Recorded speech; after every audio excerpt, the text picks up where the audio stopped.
Bonne année Internet. J'espère que vous n'avez pas fait d'overdose de chocolat parce que je vous propose de démarrer très fort cette nouvelle année avec 7 des créations les plus énigmatiques et mystérieuses de l'histoire de l'humanité. Évidemment, j'attends vos théories, vos avis en commentaire. C'est parti. Ok, let's go.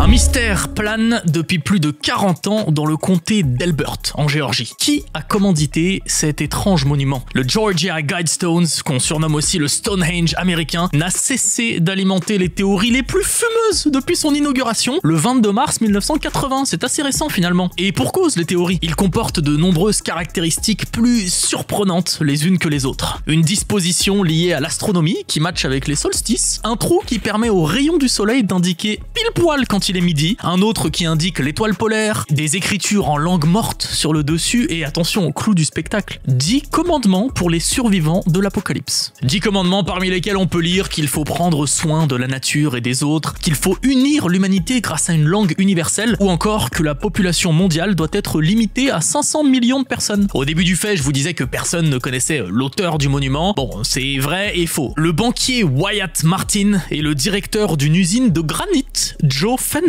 font exception. Ils ont été les seuls intermédiaires en 1979 de ce mystérieux individu qui se faisait appeler Christian Rosenkreutz. Il a prétendu être le membre d'un groupe qui nourrissait ce projet pour l'humanité depuis plus de 20 ans et a demandé à garder l'anonymat, ce qu'ils ont respecté jusqu'à leur dernier souffle. Il y a peu d'espoir qu'on sache la vérité un jour. En attendant, les conjectures vont bon train, notamment qu'il s'agirait de membres de l'ordre mystique et occulte de la Rose Croix. D'ailleurs, le nom d'emprunt de Christian, Rosenkreutz en allemand, la croix rose en serait la preuve. Quoi qu'il en soit, le monument a hérissé les poils des fondamentalistes chrétiens qui sont légion dans l'État. Beaucoup d'entre eux ont appelé à la destruction de ce temple satanique et comme par hasard en 2022, hop là, des gens l'ont fait exploser. De quoi continuer à alimenter tout type de théories.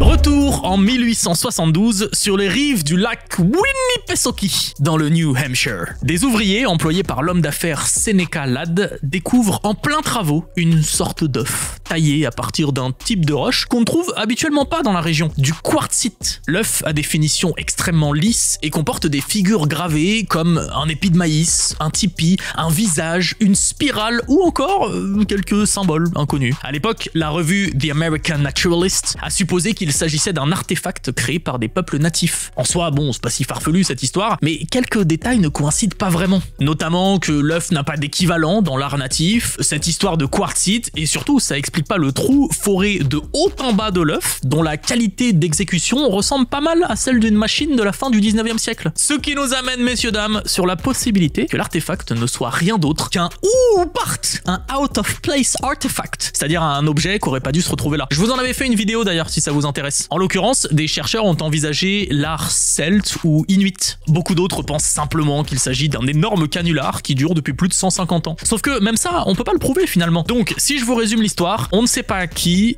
ni quand, ni pourquoi ce truc existe. Par contre, on sait où il a atterri, à la New Hampshire Historical Society.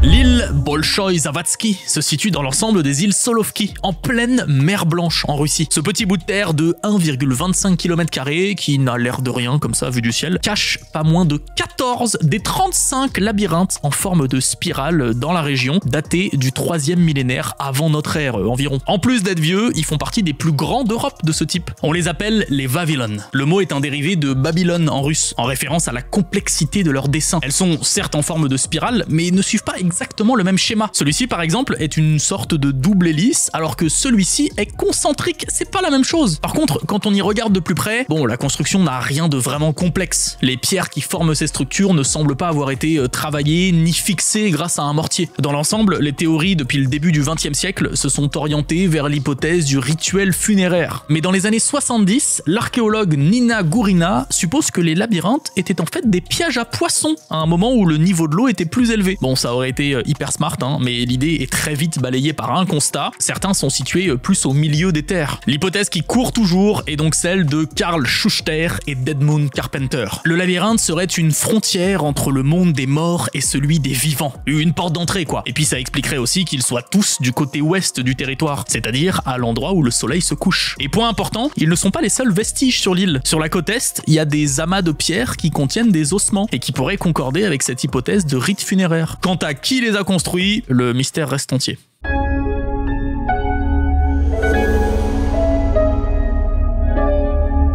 Des milliers de fragments de manuscrits ont été découverts sur les bords de la mer Morte, au fond de plusieurs grottes au milieu du XXe siècle. C'est absolument colossal. Ils auraient constitué un corpus de plus de 900 rouleaux qu'on nomme de nos jours les manuscrits de la mer Morte. Et parmi eux, une pépite trouvée dans la grotte numéro 3 à 2 km du site archéologique de Qumran. Un rouleau de cuivre vieux d'environ 2000 ans. Après avoir passé autant de temps au fond d'une grotte, le rouleau était ultra fragile, une véritable galère à examiner pour les chercheurs. En tout, il a fallu attendre 4 ans avant que ces derniers parviennent à le dérouler. Enfin, c'est pas vraiment le mot dérouler, hein. Ils l'ont coupé à l'aide d'une petite scie spéciale en une vingtaine de bandes. Ça valait le coup d'attendre 4 ans. Mais le dérouler, c'était la première étape, hein. Après, il a fallu réussir à le lire. L'écriture hébraïque comporte de nombreuses fautes, quelques lettres en grec, la graphie semble primitive. C'est absolument pas le travail d'un scribe professionnel. Finalement, après des décennies de recherche, le manuscrit est déchiffré et j'espère que vous êtes bien assis. C'est une carte au trésor! De 2000 ans, la carte au trésor! C'est totalement fou. Bon, j'exagère peut-être un peu, il s'agit d'une liste qui référence des réserves d'or et d'argent et leur emplacement. Entre les difficultés de compréhension des documents, les lieux qui n'ont plus le même nom à notre époque, les informations un peu floues, on n'a pas retrouvé un seul de ces trésors. Ce qui a amené beaucoup à se demander s'il ne s'agissait pas d'une liste, d'un texte fictif. Quant à pourquoi il était là, pour le coup on a des pistes assez crédibles. À partir de 70 avant notre ère, l'Empire romain débarque dans la région et persécute les peuples du coin. Les rouleaux et les trésors auraient sûrement été cachés pour que les Romains ne mettent pas la toche dessus. Apparemment, ça a peut-être un peu trop bien fonctionné. Il serait temps de nous donner d'autres indices, là, les anciens.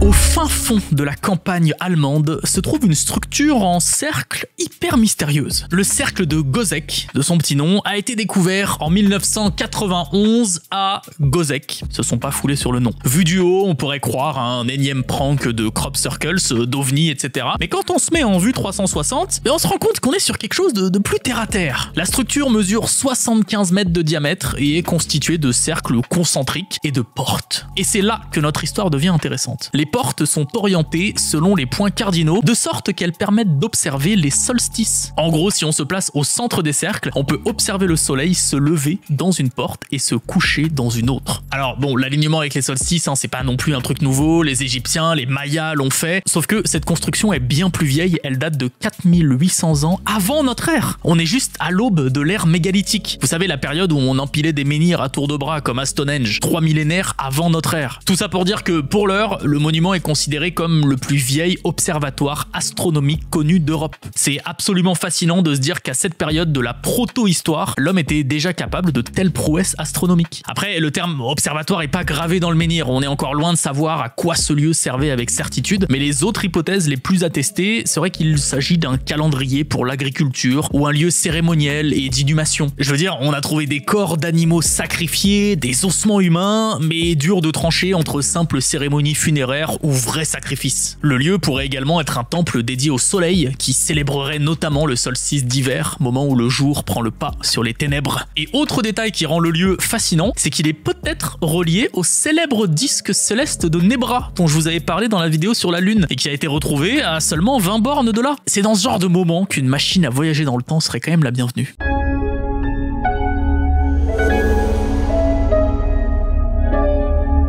Une pile vieille de plus de 2000 ans, ça paraît complètement fou et pourtant c'est ce que cette poterie pourrait nous laisser penser. En 1936, une jarre en céramique d'une quinzaine de centimètres est découverte dans un tombeau d'une nécropole au sud-est de Bagdad. Cette poterie, créée pendant l'Antiquité, probablement par les Parthes, a intrigué très vite les chercheurs de l'époque. Et c'est pas étonnant car son intérieur était composé d'un contenant en cuivre, d'une tige en fer et de bitume. Autrement dit, les composants principaux d'une pile électrique semblable à celle inventée en 1800 par Alessandro Volta. De là, des chercheurs tentent de voir si la prétendue pile peut peut produire de l'énergie en utilisant des solutions acides comme du jus de pomme, du jus de citron. Ça produit 1 volt, mais c'est pas assez pour être palpable ou être considéré comme une pile. Et puis, il y a rien pour extraire cette énergie de la jarre. Et franchement, si ça avait existé, vous trouvez pas ça bizarre qu'on n'ait pas plein de sources à ce sujet? Pour résumer plus simplement, la pile de Bagdad ne serait rien d'autre qu'une coïncidence, même si on peut pas nier entièrement l'hypothèse. Peut-être qu'un jour on découvrira la preuve que des piles existaient à l'époque, qui sait. En fait, ce qui est compliqué dans cette histoire, c'est que la vraie utilité de cette jarre reste un mystère. Si on savait précisément ce que c'était, on aurait déjà enlevé toute cette théorie. Les hypothèses ayant le plus de poids seraient un contenant pour transporter des papyrus ou un dispositif pour réparer les trous des outres, la rustine de l'époque finalement.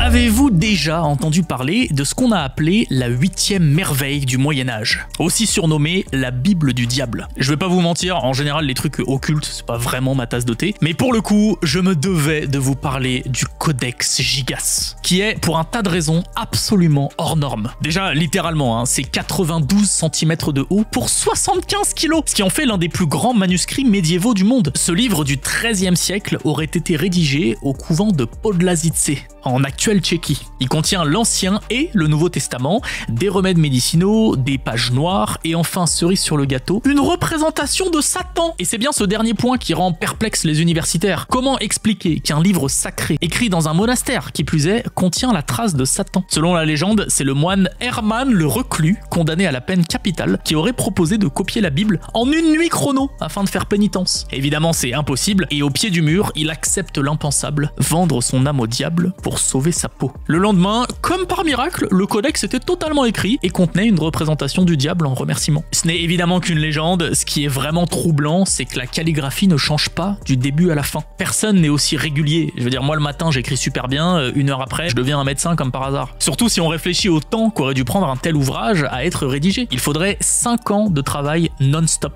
10 ans si on compte les activités religieuses d'un moine, sans compter que les enluminures peuvent nécessiter 2 à 3 jours chacune. Bref, en tout, les chercheurs pensent qu'il a fallu entre 20 et 30 ans. Alors, comment expliquer que la graphie ne change pas d'un iota du début à la fin? C'est un mystère, il fallait que je le mette en numéro 1. Je suis vraiment curieux de la confection de cette œuvre. Ce petit top de rentrée touche malheureusement à sa fin. Je vous attends évidemment en commentaire avec toutes vos théories, vos hypothèses les plus folles sur ces réalisations. En attendant, évidemment, on se retrouve très vite. Salut, Internet.